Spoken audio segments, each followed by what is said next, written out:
Hi friends, welcome back. Nijjar case में भारत को जिसका डर था वही हुआ। कनाडा के पीएम जस्टिन ट्रूडो के पैर पर कुल्हाड़ी मारी।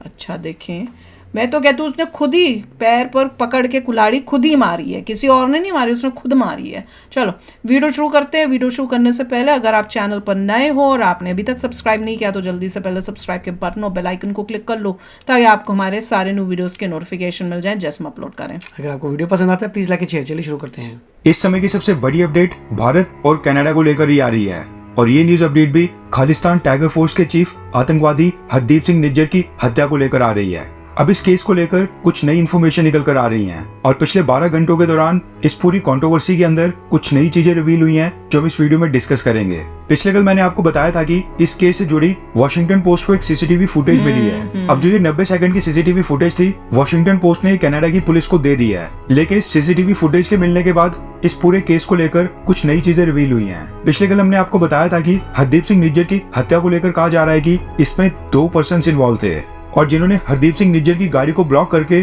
उसके ऊपर बुलेट फायर की थी, उन्होंने पगड़ी पहनी हुई थी जिसको उन्होंने हुड से कवर किया था। अब खबर निकल कर आ रही है कि ये जो दोनों अटैकर्स थे, इन्होंने टोटल 50 बुलेट फायर की थी, जिनमें से 34 बुलेट्स यानी कि 34 बुलेट्स हरदीप सिंह निज्जर को जाकर लगी थी। अब इस केस में ये चीज निकलने के बाद एक्सपर्ट्स क्लेम कर रहे हैं कि इस चीज के बहुत ही कम चांसेस हैं कि हरदीप सिंह निज्जर की हत्या में भारत की सरकार के एजेंट्स इन्वॉल्व हों, क्योंकि जिन भी लोगों ने हरदीप सिंह निज्जर की हत्या की थी यानी कि 50 बुलेट्स फायर की थी, वो भारत सरकार द्वारा ट्रेंड एक्चुअल एजेंट्स हो ही नहीं सकते हैं, बल्कि वो हायर्ड गन्स थे। यानी कि उनको इस किलिंग को अंजाम देने के लिए यानी कि हरदीप सिंह निज्जर की हत्या करने के लिए हायर किया गया था। क्योंकि साफ तौर पर नजर आ रहा है कि हरदीप सिंह निज्जर के ऊपर ज्यादा बुलेट्स को फायर करना यानी कि आसपास के एरिया में ज्यादा नॉइस फैलाना यानी कि ज्यादा शोर शराबा करना, जिससे उन दोनों के पकड़े जाने के चांसेस और भी ज्यादा बढ़ जाते, यानी कि इस पूरे केस को अननेसेसरी अटेंशन मिलती। और जो दोनों व्यक्तियों ने हरदीप सिंह निज्जर को मारने के लिए 50 बुलेट्स का इस्तेमाल किया, वो भी तब जब हरदीप सिंह निज्जर अपनी कार की ड्राइविंग सीट के ऊपर बैठा था। ये साफ तौर पर दर्शाता है कि वो दोनों किलर्स जिन्होंने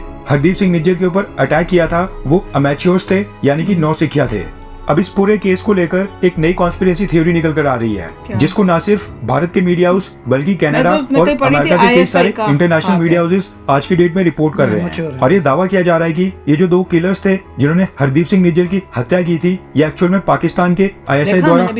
हायर्ड गन्स थे। रेफरेंस के लिए आपकी स्क्रीन के ऊपर हिंदुस्तान टाइम्स के आर्टिकल का स्क्रीनशॉट है। रिपोर्ट के मुताबिक सोर्सेज के हवाले से खबर निकल कर आ रही है कि पाकिस्तान की इंटेलिजेंस एजेंसी यानी कि ISI ने खालिस्तान टाइगर फोर्स के चीफ हरदीप सिंह निज्जर की हत्या की पूरी प्रॉपर प्लानिंग की थी और इस कोऑर्डिनेटेड अटैक को अंजाम दिया था ताकि जो भारत और कनाडा के बीच रिश्ते हैं उसमें दखल डाली जाए, उनको खराब किया जाए। रिपोर्ट के मुताबिक पाकिस्तान की ISI ने कनाडा के अंदर वहां पर कुछ क्रिमिनल्स को हायर किया था और इस किलिंग को अंजाम दिया था, क्योंकि पाकिस्तान की इंटेलिजेंस एजेंसी पिछले कुछ समय से हरदीप सिंह निज्जर के काम करने के तरीके से बिल्कुल भी खुश नहीं थी। हरदीप सिंह निज्जर और पाकिस्तान की इंटेलिजेंस एजेंसी ISI के बीच कई सारे कॉन्फ्लिक्ट देखने को मिल रहे थे, जिसकी वजह से पाकिस्तान की ISI ने कुछ क्रिमिनल्स की मदद से इस पूरी किलिंग को अंजाम दिया है। इसके साथ ही इस रिपोर्ट में यह भी दावा किया जा रहा है कि पिछले कुछ महीनों से पाकिस्तान की इंटेलिजेंस एजेंसी यानी कि ISI हरदीप सिंह निज्जर के ऊपर प्रेशर डाल रही थी कि जो भी बाकी टेररिस्ट और गैंगस्टर्स पिछले 2 सालों के दौरान भारत से कनाडा शिफ्ट हुए हैं,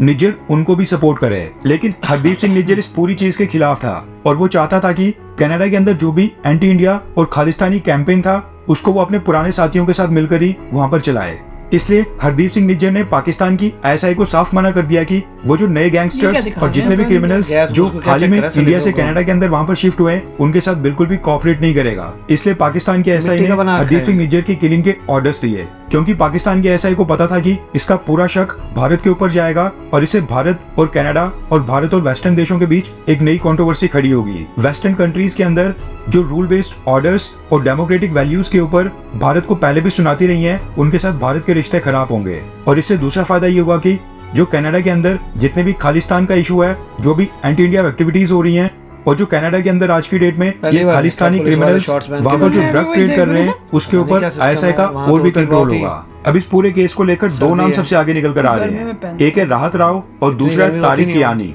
अब ये दोनों व्यक्ति कनाडा के अंदर ISI के लिए काम करते हैं और पिछले कुछ सालों से भारत से जो भी टेररिस्ट, खालिस्तानी आतंकी और गैंगस्टर्स शिफ्ट होकर कनाडा जा रहे हैं, उन्हीं को हैंडल करने का काम ये राहत राव और तारिक कियानी करते हैं। अब आपको तो ये चीज पता है कि आजकल जो क्वालिफाइड यूथ, जो पढ़े लिखे लोग कनाडा जा रहे हैं, उनके लिए वहाँ पर जॉब्स ढूंढना काफी डिफिकल्ट होता है, वहाँ पर रिकमेंडेशन ढूंढना काफी डिफिकल्ट होता है। तो ये राहत राव और तारिक कियानी क्या करते हैं कि जो भी गैंगस्टर्स, खालिस्तानी और एंटी इंडिया एलिमेंट्स भारत से कनाडा शिफ्ट होते हैं, ये वहाँ पर उनको सपोर्ट करते हैं और उनके लिए जरूरी चीजों का ध्यान रखते हैं, जिसके लिए इनको पाकिस्तान की इंटेलिजेंस एजेंसी ISI से फंडिंग मिलती है। अब हुआ क्या कि राहत राव और तारिक कियानी, ये दोनों लोग हरदीप सिंह निज्जर से बिल्कुल भी खुश नहीं थे और ड्रग ट्रेड की डील्स को लेकर इनके बीच और हरदीप सिंह निज्जर के बीच काफी मनमुटाव चल रहा था, क्योंकि हरदीप सिंह निज्जर, ये जो दो नए व्यक्ति आए थे, इनके साथ बिल्कुल भी कोऑपरेट नहीं कर रहा था। एक तो ड्रग डील्स का इशू था और दूसरा इशू था भारत से जाने वाले गैंगस्टर्स और खालिस्तानी सपोर्टर्स को एंटरटेन ना करना। इसलिए चीज क्लेम की जा रही है कि या तो राहत राव और तारिक कियानी ने पाकिस्तान की इंटेलिजेंस एजेंसी ISI के कहने के ऊपर ही हरदीप सिंह निज्जर की हत्या करवाई या फिर उन्होंने खुद ही बिना पाकिस्तान की इंटेलिजेंस एजेंसी ISI के कहने के ऊपर खुद ही स्टेप उठाते हुए हरदीप सिंह निज्जर को अपने रास्ते से निकाल दिया, ताकि जो ड्रग ट्रेड आज की डेट में कनाडा में वहाँ पर ये जो खालिस्तानी आतंकवादी कर रहे हैं, उसमें इनको हायर चंक मिल पाए और जितना भी ड्रग ट्रेड कनाडा के अंदर हो रहा है उसको ये कंट्रोल कर पाए। यानी कहने का मतलब है कि हरदीप सिंह निज्जर की हत्या को लेकर दो थ्योरी सामने निकल कर आ रही है। एक तो पाकिस्तान की इंटेलिजेंस एजेंसी ISI के इन्वॉल्व होने की बात की जा रही है, इसके अलावा जो दूसरी थ्योरी निकल कर आ रही है वो आ रही है इंटरनल गैंग वॉर की। अब देखा जाए तो ये सारी कॉन्स्पिरेसी थ्योरीज सीक्रेट और क्रेडिबल सोर्सेज के नाम के ऊपर पूरी मीडिया में फैल रही हैं और भारत के अंदर सबसे पहले इसको इंडिया टुडे ने रिपोर्ट किया था और इंडिया टुडे के बाद भारत के बाकी सभी मीडिया हाउस इस चीज को रिपोर्ट कर रहे हैं। हालांकि भारत और कनाडा दोनों देशों की सरकारों ने आधिकारिक तौर के ऊपर इस पूरी कॉन्स्पिरेसी थ्योरी के ऊपर एक भी कमेंट नहीं किया है। अगर ये चीज प्रूव हो जाती है कि हरदीप सिंह निज्जर की हत्या के पीछे भारत नहीं बल्कि पाकिस्तान की ISI इन्वॉल्व थी, तो ये कनाडा के प्राइम मिनिस्टर जस्टिन ट्रूडो के लिए बहुत ही बड़ा डिप्लोमेटिक ब्लंडर साबित हो सकता है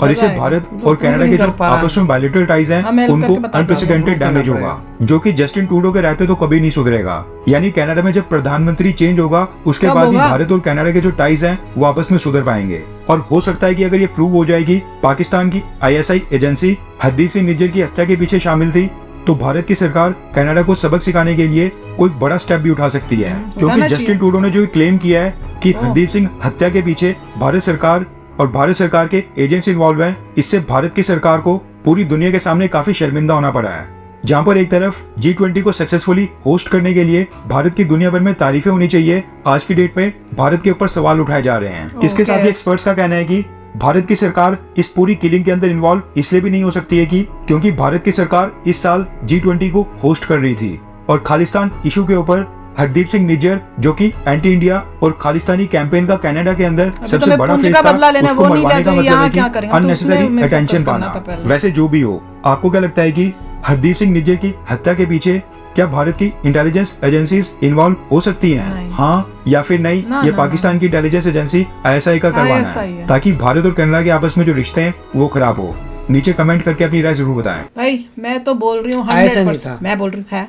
इसलिए क्योंकि वो ये कह रहे हैं कि जिसने 34 गोलियां मारी हैं वो अनाड़ी टाइप थे, तो अनाड़ी टाइप और ISI जो अपने आप को नंबर 1 कहती है, सच में वो अनाड़ी ही है, तो वही है। और पाकिस्तान जो भागा आया था, नहीं मैं तो यही कहूंगी सबको यही फोकस बोलना चाहिए कि ISI है, ताकि वो करना पड़ेगा। देखिए प्रूफ करना पड़ेगा, 34 गोलियां किसी ने मारी इतने समय तक शोर मचाया, ये पॉइंट सही था कि ये प्रोफेशनल सोचने वाले, कोई प्रोफेशनल नहीं था, कोई हाई फाई ट्रेंड हो जिसने ये करा, वो गैंगस्टर्स ही होंगे, वो ये इनका आपसी में हुआ है। और इस आपसी में जो थे जिसके अगेंस्ट था ये वो थे पाकिस्तान से रिलेट कनेक्टेड, और उससे कनेक्शन मिलेगा पाकिस्तान। ये बोलना कि गैंगस्टर ने किया है या ऐसे ने किया है या रॉ ने किया है, सबके पीछे प्रूफ चाहिए जो कनाडा को ढूंढने, और किसी ने देखे उनके लैंड में जो भी हुआ है कांड, उसके लिए उन्हीं को इन्वेस्टिगेट करना है और देखना है। अगर उनको मान लो पता लगता है कि गैंगस्टर्स ने किया, तो उस बात को कभी आगे बोलेंगे ही नहीं, वो चुप बैठ जाएंगे, अब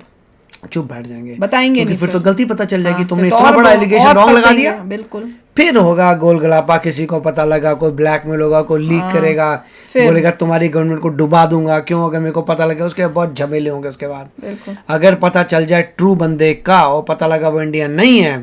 तब वो इतना तहलका मच जाएगा और अंदर सर्कल में बहुत कुछ ब्लैकमेलिंग वगैरह होगी। नहीं वैसे लग रहा है, अब ऐसे ही जब बातें सुन रहे हैं तो इससे लगता है कि कोई एजेंट हमारे कोई होंगे, जैसे वो तो बहुत स्किल्ड होते हैं, वो इस टाइप की अनाड़ी टाइप की वैसे नहीं करते हैं, ये तो कोई होते हैं ना। देखिए सब कॉन्स्पिरेसी थ्योरी, कोई ये भी बोल सकता है कि अगर बहुत ही अच्छे प्रोफेशनल तरीके से लगे तो यूं पता चल जाएगा मैं ये सोच रही थी, मैं नहीं बोल रही थी ताकि इंडिया नहीं फंसे। तो ऐसे तरीके से करो कि लगे रहो, हो ही नहीं सकता, क्योंकि फिर कोई बोल देगा ये फिर कॉन्स्पिरेशन थ्योरी आ गई। ये सारी कॉन्स्पिरेसी थ्योरी है। मैं अपने भारत को बचाने की कोशिश करती रहती ये बोल देते हैं। नहीं, नेट रिजल्ट ये है कि ट्रू इन्वेस्टिगेशन होगी, सबूत मिलेगा, फिंगरप्रिंट मिलेगा, आपको देखना पड़ेगा वो बुलेट कहाँ की थी, कहाँ की मैन्युफैक्चरिंग थी, किस टाइप का असला, बहुत जो भी फोरेंसिक्स होती है वो पूरी रन करने के बाद उनको कुछ आइडिया आ जाएगा। नहीं पाकिस्तान को फंसाओ, मैं तो कह रही हूँ पाकिस्तान को फंसाओ, जो भागा आया था ना कनाडा का बड़ा वो करने की, मैं तुम्हारे साथ हूँ, मजा आ जाएगा।